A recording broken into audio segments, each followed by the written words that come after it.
खुशामदीद नाज़रीन, प्रोग्राम खबर ये है और मैं हूँ समीना रमज़ान। यूँ तो आज भी बहुत सी अहम खबरें हैं जिसमें पाक फौज की जानिब से जो बयान सामने आया है उस पर भी हम डिस्कशन करेंगे। इसके साथ साथ जो टारगेटेड ऑपरेशन किया जा रहा है उस पर भी बात करेंगे। लेकिन इस वक्त सबसे ज़्यादा दिलचस्प सूरत हाल जो है वो है हमारी सियासी सूरत हाल। ख़ासतौर पर अगर सुबह सिंध की बात करें तो इस सूरत हाल में इस वक्त तेज़ी से तब्दीली आ रही है, क्योंकि जो लोकल गवर्नमेंट ऑर्डिनेंस मंजूर किया गया था पीपल्स पार्टी और MQM की जानिब से उसको वापस ले लिया गया है। तो इसी बदलती सियासी सूरत हाल पर गवर्नर सिंध इशरत उल इबाद आज अल्ताफ हुसैन से मुलाकात के लिए लंदन भी रवाना हो गए हैं। MQM हुकूमत से तो पहले ही अलहदा हो चुकी है, लेकिन सिंध में अब इख्तिलाफात मजीद शिद्दत इख्तियार कर जाएंगे या नहीं, और जो ख़ास तौर पर आज मुलाकात होने जा रही है उसमें से क्या निकलेगा, क्या अहम फैसले सामने आ सकते हैं, इस पर सबसे पहले आज हम बुलेटिन में बात करेंगे। और हमारे साथ किरण खान हमारी नुमाइंदा मौजूद हैं। पहले उनसे ये जानते हैं कि रवाना हो रहे हैं गवर्नर साहब, तो क्या करने जा रहे हैं। किरण, आप हमारे साथ मौजूद हैं, आपसे हम बात करेंगे, लेकिन हम नाज़रीन को बता दें कि हमारे साथ समी साहब और काजी साहब भी तशरीफ़ रखते हैं और इनको हम खुशामदीद कहते हैं। ये चाय में ज़रा आज बहुत इन्वॉल्व हैं, तो मैंने सोचा कि पहले किरण खान से बात करते हैं, उसके बाद इनसे इस अहम खबर पर बात करेंगे। किरण, गवर्नर साहब रवाना हो चुके हैं या अभी होने वाले हैं, कब तक रवाना होंगे और कुछ पता चला है कि क्या एजेंडा लेकर जा रहे हैं? जी समीना, गवर्नर सिंध डॉक्टर इशरत उल इबाद खान जो है वो दुबई के लिए रवाना हो चुके हैं, जहां से वो फिर लंदन जो है वो रवाना होंगे। और उसके बाद उनको तलब किया था MQM के कायद अल्ताफ हुसैन ने, जहां पर उन्हें पूरी ब्रीफिंग देनी है ओवरऑल सिचुएशन के हवाले से। अब अगर बात की जाए कि गवर्नर सिंध क्या क्या मुतवक्को है उनकी मुलाकात में और बातचीत में, तो मेरे ख्याल से अभी तो बहुत सारी क्या सराइयाँ भी चल रही है, इम्कानात भी चल रहे हैं कि गवर्नर सिंध भी मुस्ताफ़ी हो सकते हैं। सिंध ये जो बल्दियाती निज़ाम 2012 जब वापस किया पीपल्स पार्टी ने, उसके बाद से सिचुएशन जो कि ऐसा लग रहा था कि MQM एक मंसूबे के तहत अलग हुई है, वो अचानक से बिल्कुल ही डिफरेंट सामने आने लगा कि वाकई में इख्तिलाफात MQM और पीपल्स पार्टी के दरमियान है। अब गवर्नर सिंध वहाँ पर मौजूद है लंदन, यानी कि जाएंगे, वो मुलाकात करेंगे, उसके बाद सिचुएशन क्या होगी, क्योंकि अभी जो मनसूखी का ये जो मनसूख हुआ है उसके बाद बहाली का 1979 की बहाली का जो वो बिल है वो भी गवर्नर के पास मौजूद है, जिसके उन्हें सिग्नेचर्स करने थे।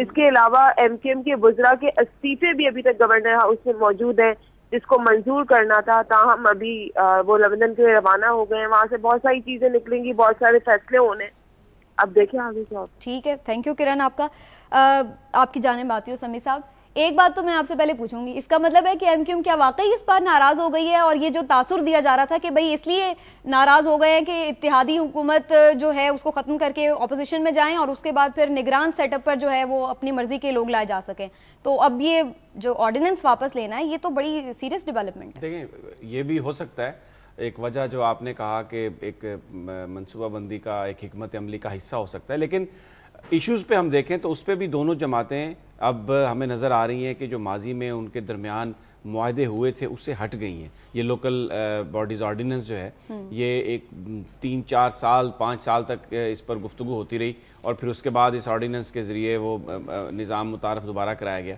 अब अगर हम इस इशू पर देखें तो इस पर दोनों जमातें एक दूसरे से हट चुकी हैं, वो भी इख्तलाफ है। अब इलेक्शन पे से कब जो केयर टेकर सेटअप बनना है उसका मामला भी हो सकता है। ये जो मीटिंग होने जा रही है लंदन में ये निहायत अहम होगी। मेरा अपना ख्याल ये है कि अब हुकूमत में वापसी का तो कोई इम्कान मुझे नजर नहीं आएगा MQM का, क्योंकि हुकूमत ऐसे भी 4 दिनों की मेहमान है, तो उन्हें इलेक्शन लड़ना है तो वो इस अपने आप को दूर करेंगे इस सारे हुकूमती चक्कर से, कोशिश करेंगे, और फिर ये भी उनके पास एक जस्टिफिकेशन आ गई कि जनाब हमारे तो जो इश्यूज थे उस पर हमने उनसे झगड़ा किया, उनसे इख्तलाफ किया। तो मुझे लगता है कि ये अब वो केयर टेकर सेटअप से पहले MQM अपोजिशन में होगी और फिर अब देखते हैं कि किस तरह केयर टेकर सेटअप बनाया जाता है। अगर तो ये सिर्फ 2 जमातें आपस में मिलकर कोई निगरान वज़ीर आला बनाती हैं तो फिर ये जो क्या सराई है कि ये कंस्पिरेसी थ्योरी है वो यकीन में बदल जाएगी। और अगर जो दूसरी बाहर की ताकतें, बड़ा हंगामा खेज हुआ था एक दूसरे पे, जिस तरह से बातचीत की गई है, तनकीद की गई है, उससे भी ये लग रहा था कि लगता है कि अब सचमुच में खफा हो गए। मेरे ख्याल में ना कोई बड़ी कोई पॉलिटिकल डेवलपमेंट है, ना इसमें से हमें इतना कुछ रीड करना चाहिए। हुकूमत आखिर में आ रही, ना किसी जेन्युइन बुनियाद पे ये इताद था, इससे पहले कई दफ़ा टूटा। अब चूंकि हुकूमत के खात्मे के करीब ढूंढ रहा है, जब सियासत में मकसद जो है वो सिर्फ इक़्तिदार में ही रहना हो और जेन्युइन बेसिस ना हो किसी की, तो ये होता है। अब क्योंकि नया पॉलिटिकल स्ट्रक्चर बनना है, अगला नया रूलिंग स्ट्रक्चर बनना है, अगर हालात ऐसे ही चलते हैं और कोई इंटरवेंशन नहीं होती तो उसमें ये पार्टियां अपना अपना रोल देखेंगी। ये जो MQM है एक अरसे से 2-3 दहाइयों से पावर में है, और साथ साथ वो हमें ये भी एहसास दिलाते रहते हैं कि शायद वो पावर में नहीं भी है, मगर वो पावर में है।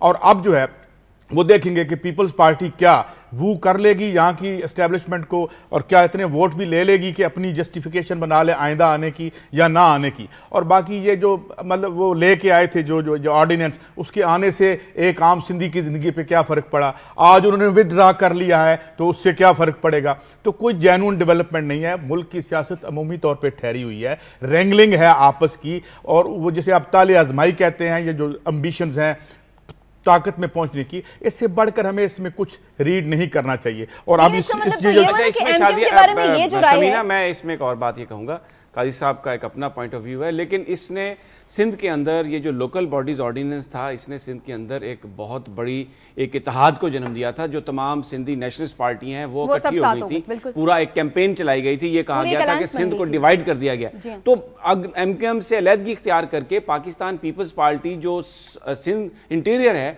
उसमें जो नेशनलिस्टों ने जो एक ताकत पकड़ी थी, एक जोर पकड़ी थी, उसको तोड़ने में कामयाब होगी। और इस बात का भी बड़ा इम्कान नजर आता है कि आगे चलकर जो रीजनल या लोकल अलायंसेज होंगे नशिस्तों के लिए, उसमें ये जो सिंधी नेशनलिस्ट हैं जो एक प्लेटफॉर्म पे इकट्ठे थे, अब शायद वो उसको अपनी उस तरह जो एक इत्तेहाद है उसको बरकरार रखने में मुश्किल नजर साहब। लेकिन एक सवाल ये भी वैसे उठता है यहाँ पर, इस पर आके बात करते हैं मजीद। सवाल ये भी उठता है कि अगर MQM इस स्टेज पर आकर पीपल्स पार्टी से अलग हो जाए और ये कहे कि जी जो सारा कुछ अगर हम कोई बेहतरी नहीं कर सके या जो भी खराबियां आई हैं वो सिर्फ इसलिए हैं कि जी पीपल्स पार्टी ने हमारी बात नहीं मानी, तो क्या इस बात में वो जस्टिफाई हो सकते हैं? क्योंकि बहरहाल वो 5 साल साथ भी रहे हैं। मजीद इसी इशू पर बात करेंगे, लेकिन अभी वक्त हो गया एक ब्रेक का। हमारे साथ रहिए।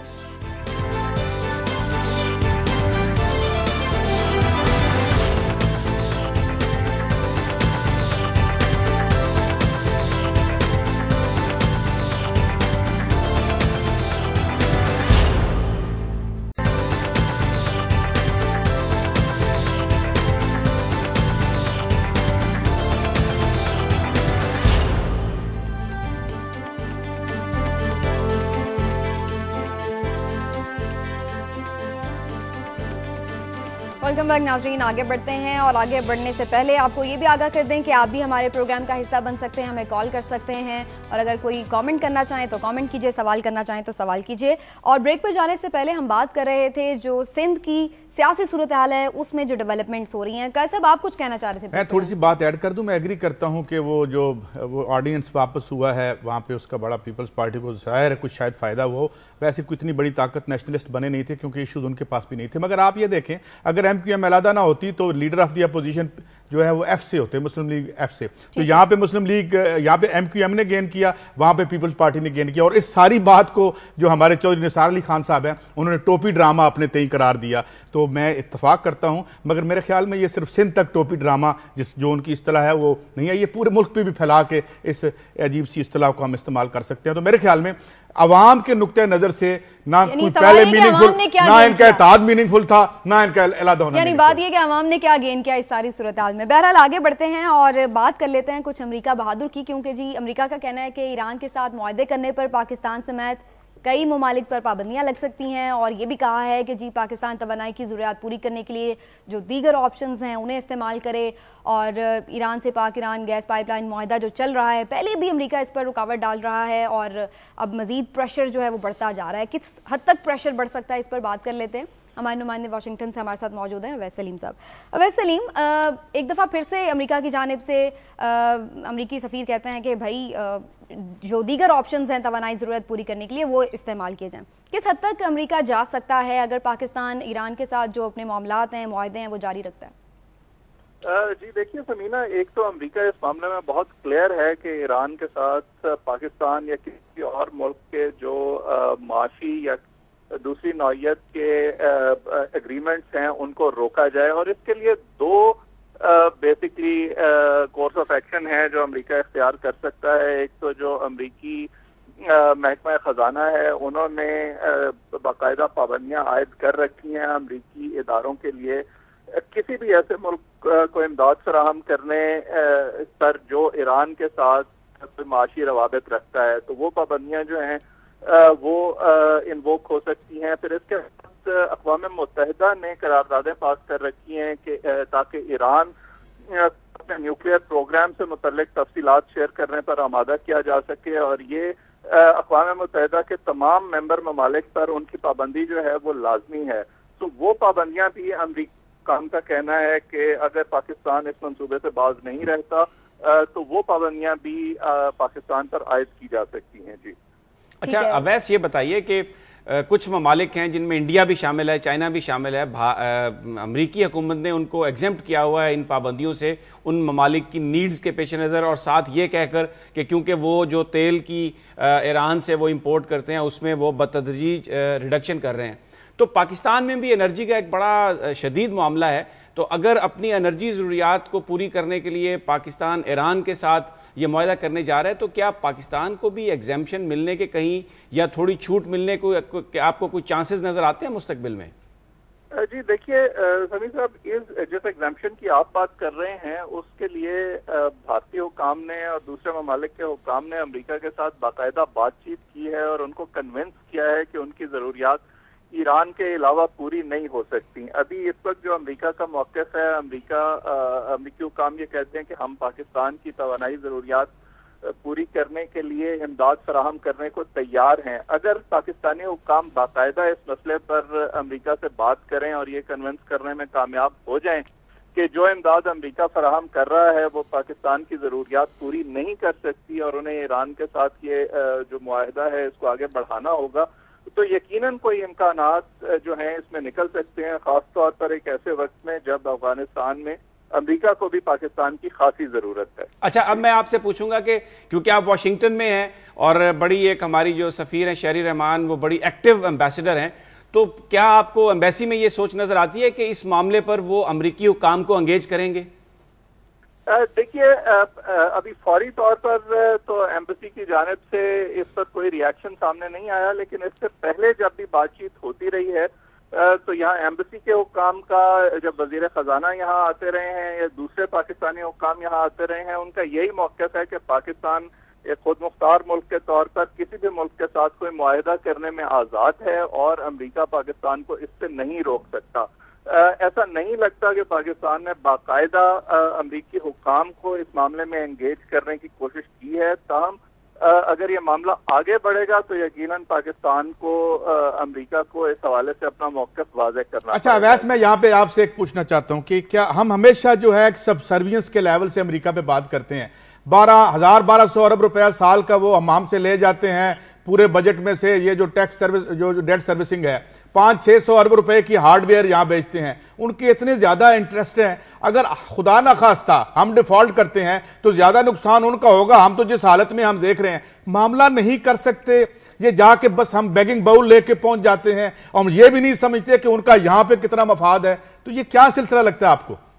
काजी साहब देखिए, अमेरिका का मौक़िफ़ तो बड़ा वाज़ेह है और यकीनन जैसे आप कह रहे हैं किसी भी एक फरीक की हटदर्मी से ये मामला हल नहीं होगा, क्योंकि जो अमेरिका की बराह रास्त पाबंदियां हैं या इमदाद का बंद होना है उससे शायद पाकिस्तान को वाकई कोई नुकसान नहीं होगा, लेकिन अमेरिका पाकिस्तान का सबसे बड़ा तिजारती पार्टनर है।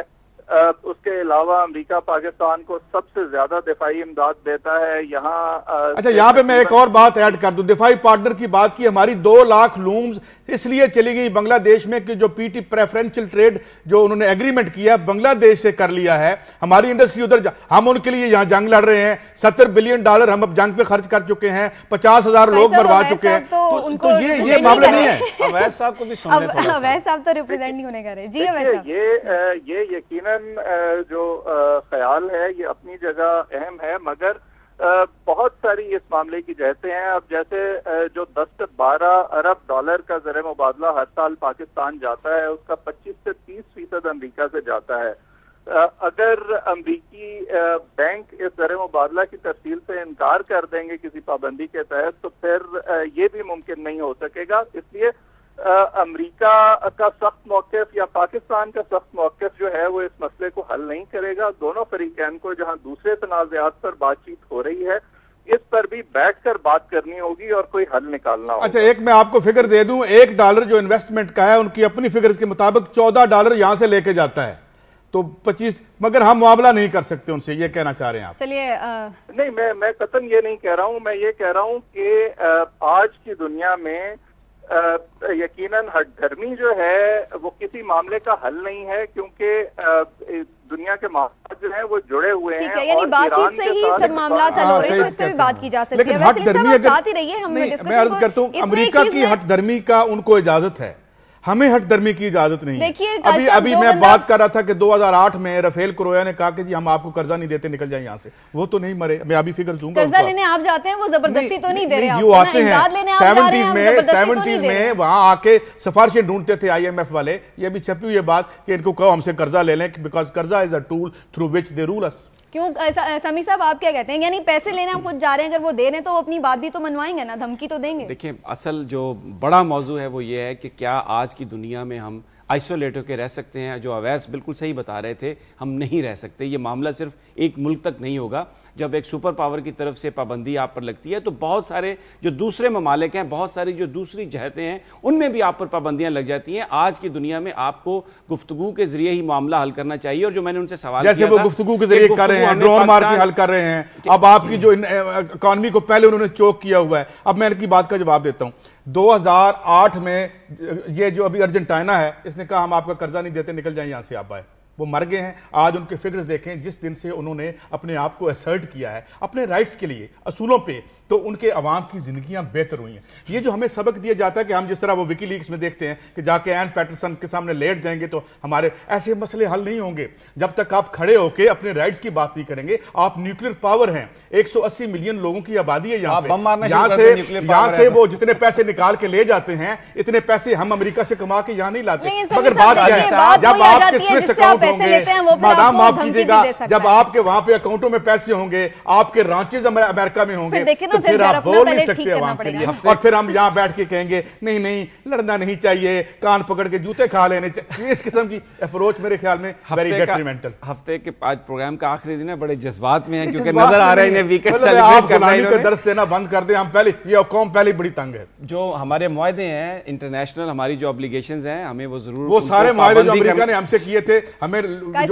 कोलिशन पार्टनर फंड्स के पैसे जो हम खर्च कर चुके हैं, वो हमें रो रो के देते हैं। वो कहते हैं ना कि कुछ लोगों से, जब मैं अमेरिका में था तो बात हो रही थी, तो वो कह रहे थे कि मीडिया ने बड़ा अच्छा रोल भी प्ले किया, लेकिन कुछ फोर्सेस ऑफ अनार्की भी मौजूद हैं। तो भाई जो हमारे मुआहदे हैं, फोर्सेस ऑफ गुलामी जब रहेंगी, गुलामी का दर्स देने वाले जब रहेंगे, तो लोगों को कम से कम बात करने से ना रोकें। देखिए, हम बात ही करें ना, हम प्रोटेस्ट करते हैं, गुफ्तगू के जरिए कहते हैं कि हजूर ये गुलामी का दर्श ना दें, हम गुलाम रह के बर्बाद हो चुके हैं। आप फजाइल गुलामी बताते हैं, हिकमत बताते हैं गुलामी में क्या, तो बात तो कर लेने देना। सब एक मिनट समी साहब, एक बात है जो आपने खुद भी सवाल किया था वैसे, कि दोगली पॉलिसी तो अमेरिका की भी है ना, किसी को तो आप एग्जम्पशन दे देते हैं, और फिर पाकिस्तान जो पहले ही इतनी एनर्जी क्राइसिस से गुजर रहा है, आप उस वक्त जो है उसको कह रहे हैं कि जी नहीं नहीं नहीं आपने उनसे नहीं करना, उनसे नहीं करना, खुद आप जाके मुआहदे। देखिए, बात यह है कि कोई भी जो मामला है, कहीं पे भी आपका डिस्प्यूट आ जाता है, दोगली पॉलिसी भी आ जाती है, तो भी उसका हल आप गुफ्तगू के जरिए ही निकाल सकते हैं, और फिर आप अपनी नीड्स को रिस्ट्रिक्ट करके आप उनको निकाल सकते हैं। आप पैसा मत लें उनसे, सॉरी, गुफ्तगू के जरिए निकाल सकते हैं। आप उन्हें कह सकते हैं कि आप हमसे नाजायज 1200 अरब रुपए आप साल का ले रहे हैं, आप हमें कोलिशन फंड जो है वो इस तरह आपने यहाँ जंग बर्पा कर रखी है, गुफ्तगू कर रहे हैं ना, कोई मुक्का तो नहीं मारे ना ही गोली मारे। आप उन्हें कह सकते हैं कि आपके 500-700 अरब का सालाना मिलिट्री हार्डवेयर की हम आपकी मंडी है, अगर हम बैठ गए तो हुजूर नुकसान आपका ज्यादा है, और फिर हमारे पास न्यूक्स भी पड़े हुए हैं, तो हमसे मामला करें बराबरी की सतह। मैं सिर्फ इसको, तो भाई हम बम मारे हैं, ये मैं आपको मिसाल हम कहते हैं हमारे अवाम का बात तो कर लें। मैं सिर्फ ये अर्ज करना चाह रहा हूं कि देखें, सलाला चेक पोस्ट पर उन्होंने हमला किया, पाकिस्तान ने नेटो सप्लाईज को बंद किया, वो कई महीने बंद रही, और बिल आखिर अमेरिकन को मजबूर किया, और वो मजबूर हुए हमारे साथ गुफ्तगू करने के लिए। उन्होंने माफ़ी भी मांगी, और वो बहुत सारी चीज़ें तय हुई, जिसके बाद जो हमारा कोलिशन सपोर्ट फंड था उसकी पेमेंट हुई, जो डिफेंस पे जो रुकी हुई थी पेमेंट वो हुई। तो आप कुछ, there are so many ways के जिसके जरिए आप अपनी अहमियत बता सकते हैं। अब ये जो बात कर रहे हैं ना, सलाला पे आपने रोका ना, तो इसमें भी उनसे बात करें कि भाई आप अपने तो यही बात हो रही है, आप क्या कह रहे हैं? हम पहुंच जाते हैं वहां पे, चार हमें वजीफे मिलते हैं अमेरिका के, तो हम खुश हो जाते हैं, 2 दौरे मिल जाते हैं, अपने फैसले करेंगे। ये मैं बात यही अर्ज कर रहा हूं, मैं आपकी बात ही कर रहा हूं, मैं यही अर्ज कर रहा हूं कि ये जो बात कह रहे हैं ना कि हमारे पास न्यूक्स हैं, आप न्यूक्स मारे, इससे इनकलाब नहीं आएगा, नहीं कहा न्यूक्स इनकलाब नहीं आएगा, तो आपके अमेरिका होगी पहला और आखिरी न्यूज तो उस मुल्क ने मारा था, मिसालें दे रहे हैं, रफाल प्रोया ने ये कर दिया, एटम बम आपके प्यारे अमेरिका ने मारा था पहले, जिसका आप यहाँ तहफ़्फ़ुज़ के लिए बैठे हुए। अवैस सलीम को हम कहेंगे शुक्रिया, उन्होंने हमें वाशिंगटन से ज्वाइन किया, आप साथ रहिए। नाज़रीन, जैसा कि आप लोग देख रहे हैं कि जो बहस है वो गर्मा गर्मी की सूरत इख्तियार कर गई है, तो यही मुनासिब वक्त है कि एक ब्रेक ले लिया जाए। आप हमारे साथ रहिए।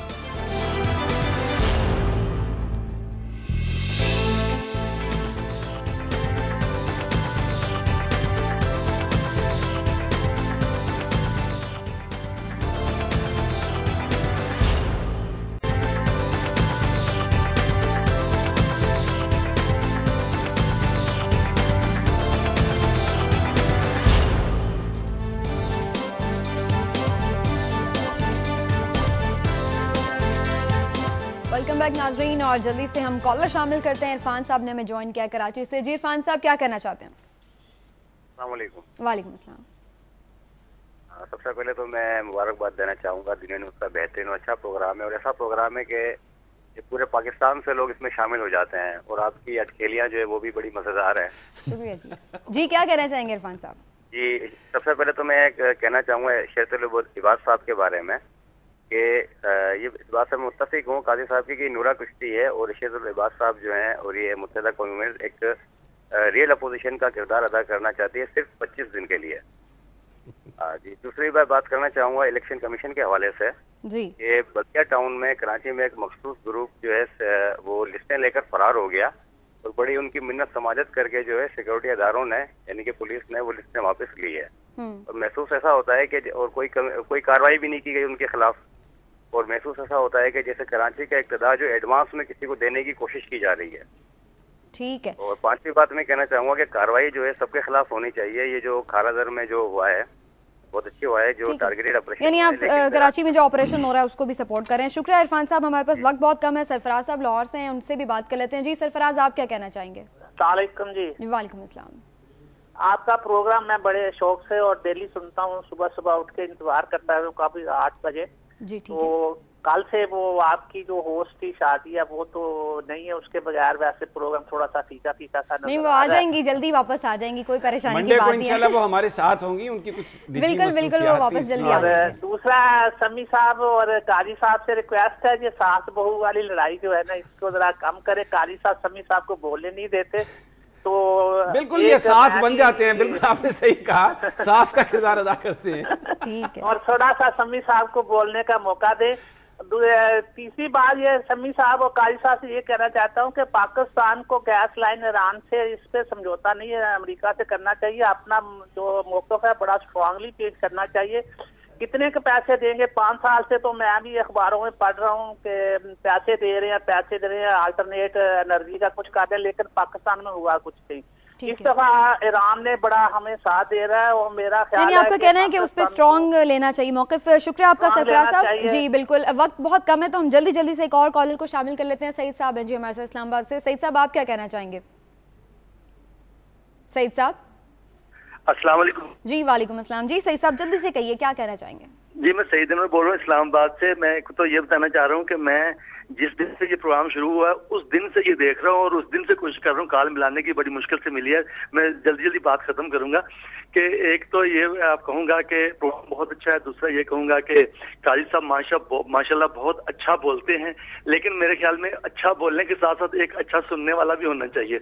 ये मेरा जाती ख्याल है। देख लीजिए आज सारे यही शिकायत कर रहे हैं आपसे। अच्छा, दूसरा ये है कि मैं अर्ज जो करने चाह रहा हूँ ये है कि जब हमें हमारे नई अब हमारी गवर्नमेंट है, जब से इनके पास ये गवर्नमेंट आई है, मुझे जो फील हुआ है अभी तक वो ये है कि एक बंदा जब से गवर्नमेंट आई है अब तक सिर्फ उन्होंने अपनी हुकूमत को बड़ी मुश्किल से बचाया है।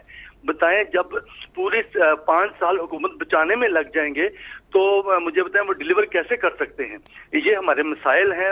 हमें चाहिए कि एक दूसरे के साथ मिलकर हुकूमतों को चलाना चाहिए, सभी पार्टियों को। ठीक है, बहुत बहुत शुक्रिया आपका सईद साहब, बहुत शुक्रिया। अच्छा, इस पर मैं रिस्पॉन्ड कर दूं क्योंकि मेरे हवाले से ठीक है, आप आज हमले एक तो बात ये कि अभी मैं बात जब कर रहा था कि जी ये न्यूक्लियर जो हमारे पास न्यूक्स हैं, मैं ये नहीं कह रहा था कि न्यूक्स मार दें, उनको ये बताएं कि अकल के अंधो अगर हम बैठ गए तो ये जो हमारे पास मिलिट्री हार्डवेयर, ये जो न्यूक्लियर स्क्रैप पड़ा हुआ है, ये किसके पास जाएगा?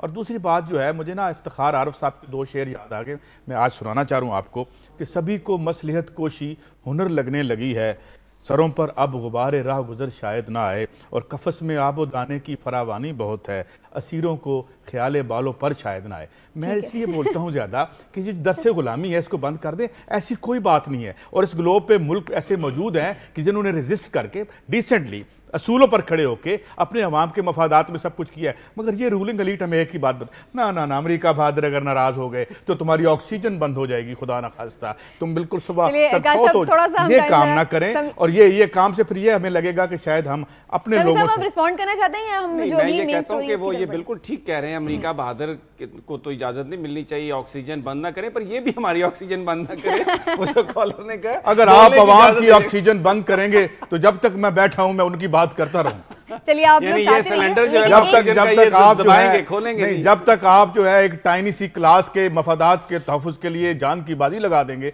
तो मैं अपनी नईव सी आवाज से उनके लिए बोलता रहूं। चलिए, मफादात का तहफ़्फ़ुज़ जो है वो इलेक्शन में, ये आप दोनों का इत्तेफाक इस बात पर है कि नहीं है? बिल्कुल है। तो फिर नाज़रीन, आपको ये भी एक अहम खबर दे दें कि पाक फौज ने भी मुल्क में इंतखाबात के इल्तवा की अफवाहों की तरदीद कर दी है और वाज़ेह कर दिया है कि जो पाक फौज है वो बिल्कुल जमहूरी निज़ाम ही मुल्क में चाहती है और चाहती है कि साफ, शफाफ, आज़ादाना और बिल्कुल गैर जानिबदाराना किस्म के जो हैं वो इंतखाबात हों। और यही उनका कहना है कि अभी तक भी वो इसीलिए बिल्कुल फासले पर रहे हैं और यही चाहते हैं कि 5 साल हमने जमहूरियत को सपोर्ट किया तो फिर आगे भी हम यही जारी रखेंगे, आखिर हमें अपनी ज़रूरत ही क्या है पॉलिसी चेंज करने की। तो ये बयान देने की पाक फौज को ज़रूरत क्यों पेश आई, इस पर हम बात करते हैं हमारे नुमाइंदे मोहम्मद इमरान से। मोहम्मद इमरान, आपसे मेरी बात भी हुई थी, आपने बताया कि मामूल की ब्रीफिंग नहीं थी कोई ISPR की, बल्कि एक स्पेशल ब्रीफिंग का एहतमाम किया गया था। क्या वजह नज़र आती है कि स्पेशली ये सारे स्टेटमेंट्स जो हैं वो पाक फौज को देने पड़े? असल में 2-3 बुनियादी चीजें थी। एक तो ये स्पेकुलेशन अभी तक जारी थी कि जो ताहिरुल कादरी साहब के धरने के हवाले से भी शुरू हुई कि फौज जो है वो ताहिरुल कादरी के पीछे है, और फिर कुछ हल्के और कुछ एंकर्स की जानिब से मुसलसल इस बात के खदशात का इजहार किया जा रहा था कि फौज जो है वो इलेक्शन में इल्तवा चाहती है और वो अपने को उनके मकासद है, और उस हवाले से मुख्तलिफ थ्योरीज आ रही थी कि शायद chief of army staff further extension चाहते हैं और अमरीकी सिस्टम को चीफ ऑफ डिफेंस स्टाफ के हवाले से वो इस्टेब्लिश होने जा रहा है। तो इस हवाले से फौज ने मुनासिब समझा कि इसको एक खुसूसी तौर पर कुछ सिर्फ चंद जर्नलिस्टों को बुलाकर उन्होंने ये ब्रीफिंग दी। पाक फौज के तर्जुमान मेजर जनरल आसिम बाजवा ने बड़ा वाज़ेह तौर पर उन्होंने कहा कि 5 साल से फौज मुसलसल जमहूरियत के हवाले से सपोर्ट करती चली आ रही है, और उन्होंने इस बात का खुसूसी तौर पर जिक्र किया कि बारहा मौके ऐसे आए हैं इन 5 सालों के अंदर कि जहां पर ये लग रहा था कि कोई इंटरवेंशन होगी, लेकिन फौज ने किसी भी किस्म की कोई इंटरवेंशन किसी भी मामले में नहीं की। और उन्होंने ये भी कहा कि आखिर फौज को फायदा क्या है कि 5 साल अगर वो सपोर्ट करती रही है और आखिरी वक्त पर आकर वो इलेक्शन को मुलतवी करवा दे, तो इसमें फौज का तो कोई किसी किस्म का कोई फायदा उनको नजर नहीं आता कि इससे करने से कि फौज किसी किस्म के कोई फायदा हासिल कर लेगी। दूसरी बुनियादी बात जो उन्होंने की कि जो कोयटा और दीगर मामलात में ये बातें सामने आ रही थी कि शायद ISI या दीगर एजेंसीज जो हैं या फौज का कोई राब्ते हैं लश्कर जंगी के साथ, या उनको कोई पैटर्नाइज किया जा रहा है या उनकी पुष्तनाई की जा रही है। उससे भी उन्होंने डिस्टेंस कर लिया था कि किसी से कोई राब्ता नहीं है। जी। अच्छा इमरान, मैं आपसे अगर ये सवाल करूं कि ये तो बिल्कुल आपने सही फरमाया कि कई मौके आए पिछले 5 साल में जब फौज इंटरवेंशन कर सकती थी, लेकिन बड़ा उन्होंने रिस्ट्रेन शो किया और पॉलिटिकल प्रोसेस को डीरेल नहीं होने दिया। थोड़ा सा माजी की जानिब ले जाऊंगा, इस किस्म की जो एश्योरेंसेस थी वो जब 1977 में मार्शल लगा तो उससे पहले ज़ियाउल हक साहब भी यही कह रहे थे कि ऐसा नहीं होगा। फिर जब परवेज़ मुशर्रफ साहब ने मार्शल लगाया, वो रुखसत किया उनको, नवाज शरीफ साहब को मार्शल तो नहीं लगाया, लेकिन उस वक्त भी यही एक ऑफिशियली यही बयान आ रहे थे कि बिल्कुल कोई इख्तलाफ नहीं है, कुछ नहीं है, सारा मामला ठीक है। आसिम बाजवा साहब बड़े करीबी साथी रहे हैं परवेज़ मुशर्रफ साहब के, तो क्या आप ये इस वक्त ये जो एश्योरेंस आई है आप क्या समझते हैं जो ऑफ द रिकॉर्ड गुफ्तगू हो रही है इस्लामाबाद में और आपके सोर्सेज से बात हो रही है, they really mean it? Sameer साहब, इसमें बुनियादी बात यह है कि जो इस वक्त सूरत हाल है, जो हमारी डिस्कशन रही है मुख्तलिफ ऑफ द रिकॉर्ड, जो इस वक्त जो जुडिशरी में जिन मामलात पे बातचीत जारी है और जिस अंदाज से बलूचिस्तान के हवाले से FC के किरदार पे बातचीत की जा रही है, और दूसरा जो अभी मुल्क की इक्तिसादी सूरत हाल है उस हवाले से, और फिर जो इस वक्त आपके वेस्टर्न बॉर्डर की सिचुएशन है, और जब अफगानिस्तान से अमेरिका का इनखला होने जा रहा है, और इस सारे मामलात को देखते हुए ऐसी सूरत हाल में यानी अगर फौज आना भी चाहे तो इसका बुनियादी मकसद ये होगा कि फौज जो है एक ऐसी सिचुएशन के अंदर इक़्तिदार में आ रही है जहां अगर फंसना जो है वो उसका मुकद्दर होगा। उसके अलावा ये कि जनरल मुशर्रफ की तरह या जनरल जिया की तरह कोई तवील इक़्तिदार का वो कर सकेंगे, रूल कर सकेंगे मुल्क के ऊपर, तो ऐसी सूरत हाल नजर नहीं आती। यानी फिलहाल ये लगता है तनाजुर सारा देख के कि फौज जो है वो किसी मुहिम जोई में नहीं पड़ना चाहती। शुक्रिया आपका मोहम्मद इमरान। हमें यहाँ पर एक ब्रेक लेना है छोटा सा, और उसके बाद इसी अहम खबर पर हम बात करेंगे। इसके साथ साथ जानेंगे कि दीगर क्या खबरें हैं काजी साहब और समी साहब के साथ, तो आप हमारे साथ रहिए।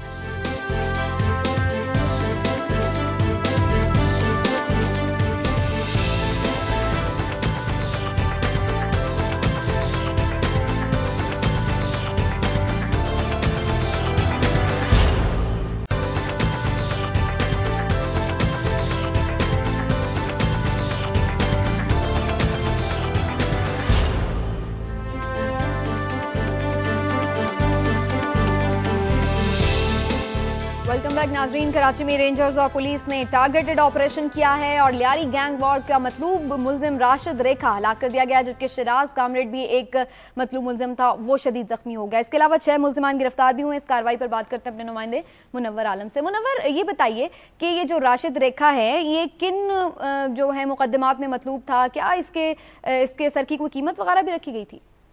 जी बिल्कुल, सर की कीमत भी रखी गई थी, लेकिन सिंध हुकूमत ने गुज़िश्ता माह जो सरों की कीमतें वापस ली हैं उसमें राशिद रेखा भी शामिल है, और उसके सर की कीमत भी सिंध हुकूमत ने वापस ले ली थी। लेकिन जो मुकदमात राशिद रेखा पर हैं उसमें न सिर्फ अगवा है, कत्ल है, डकैतियां हैं, अगवा बराए तावान है, इस तरह के संगीन जराइम है जिसमें मुलव्विस था, और 5 लाख रुपए सर की कीमत मुकर्रर की गई थी राशिद रेखा की।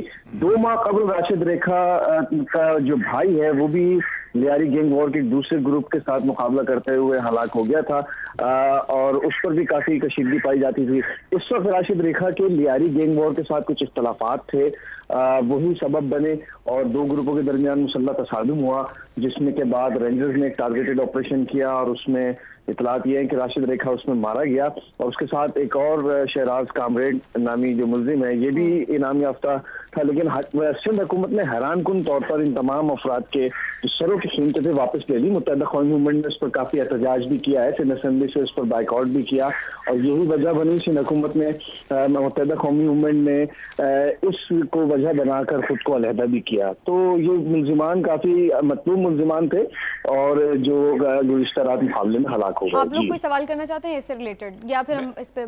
मेरा ख्याल है उन्होंने बता दिया। ठीक है, शुक्रिया आपका मुनव्वर आलम। लेकिन ये एक बहरहाल इसको आप कैसे देखते हैं कि एक जानिब जब मुत्तहिदा अलग हुई हुकूमत से और उसके बाद फिर वही मुलजिमान के खिलाफ कार्रवाई हो रही है जिसके लिए मुत्तहिदा पहले बोलती भी रही है, तो ये एक देखिए मुलजिमान कोई भी किसी पार्टी से भी ताल्लुक हो, जो जराइम पेशा लोग हैं उनके खिलाफ ऑपरेशन होना चाहिए। कराची का मामला ही ये है कि सियासी वाबस्तगियों की बुनियाद पर लोगों को छोड़ा जाता रहा है, तो अगर ऑपरेशन हुआ है और एक मुजरिम मारा गया है तो मेरा ख्याल है ये तो इत्मीनान की बात है। अगर इसी तरह कला कमा होता रहे तो फ्रंट मैन मरते हैं, इनको इस्तेमाल करने वाले कायम रहते हैं, जब तक पीछे हाथ ना पड़े कुछ नहीं होगा, उनको भी रोज मरते मुरते रहेंगे। जो पीछे लोग हैं उनको भी मारना पड़ेगा और फ्रंट मैन को भी। बिल्कुल सही कहा, क्योंकि ये बेमानी है, रेखा की बजाय माधुरी आ जाएगी, माधुरी जाएगी तो कोई और आ जाएगा, इसलिए कोई फर्क नहीं पड़ेगा। तो समी साहब आज कॉलम्स के ऊपर भी कुछ थोड़ी सी बात हो जाए। और कॉलम नजीर नाजी साहब का सवेरे सवेरे आज उन्होंने बड़ा अच्छा कॉलम लिखा है, उसका उन्वान है ऐसा होता नहीं है। अमेरिका और पाकिस्तान के ताल्लुकात के बारे में भी बिल्लियों की बात बातें करते की, बड़े रहे मजेदार तो वो अंदाज से। बड़ा एक उन्होंने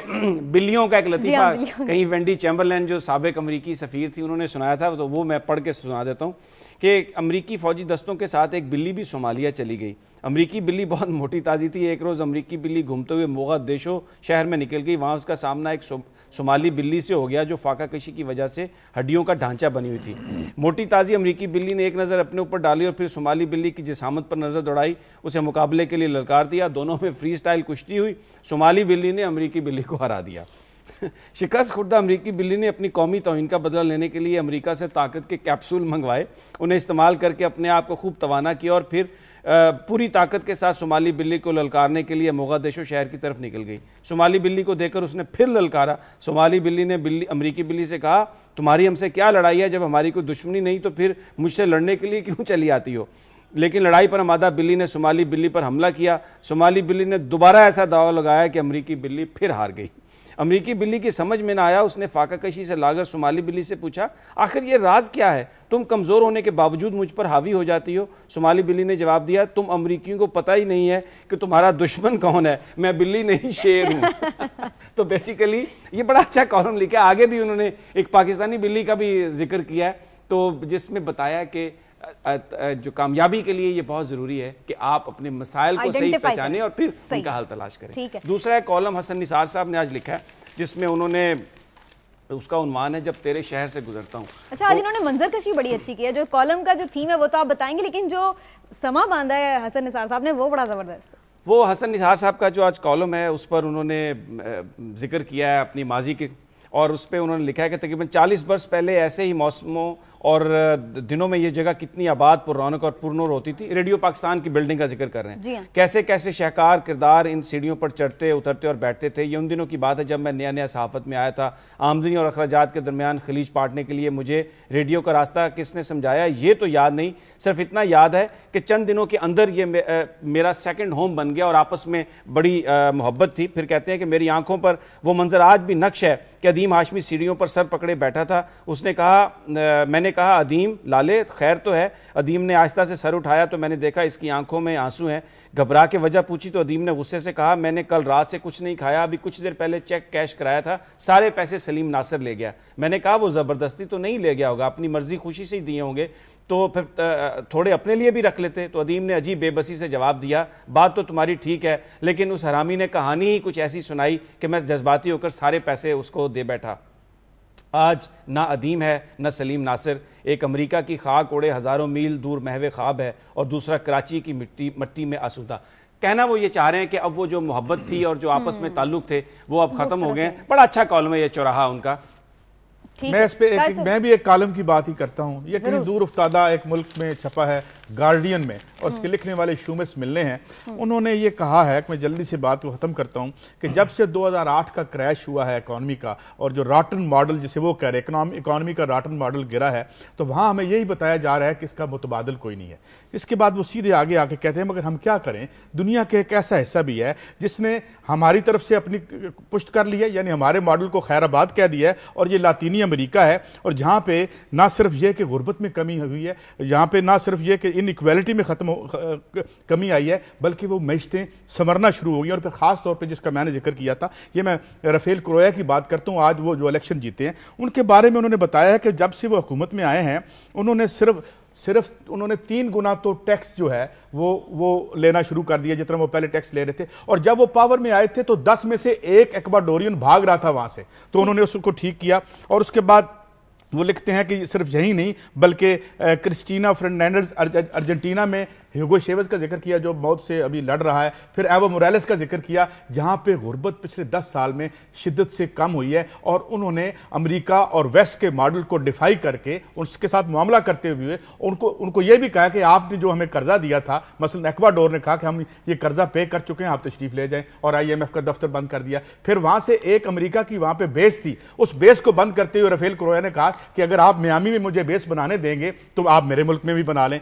तो मैंने ये कॉलम इसलिए शामिल किया है कि ये जो हमें दर्स देते हैं कि लेट जाएं या कोई हम अमेरिका, मैं अर्ज कर दें, मुझे बात कर, मैं आपके काल में नहीं बोला तो ये लोग जिंदा हैं और यहाँ पे बहुत बड़े इकोनॉमिक मोर्चे किए हैं इन्होंने और टर्न अराउंड किए हैं। ये तीसरी दुनिया की मेशतें हैं और तीसरी दुनिया की मेशतें उभर के सामने आ रही हैं, जबकि हमें क्या कहा जाता है, क्या मामला किया ये जो क्रिस्टीना है, इसने बुला के कहा कि ये जो आपने हमें कर्ज दे रखा है $1 की बजाय हम 35 सेंट्स देंगे, यही आपका बनता है, मुआहदे गलत थे।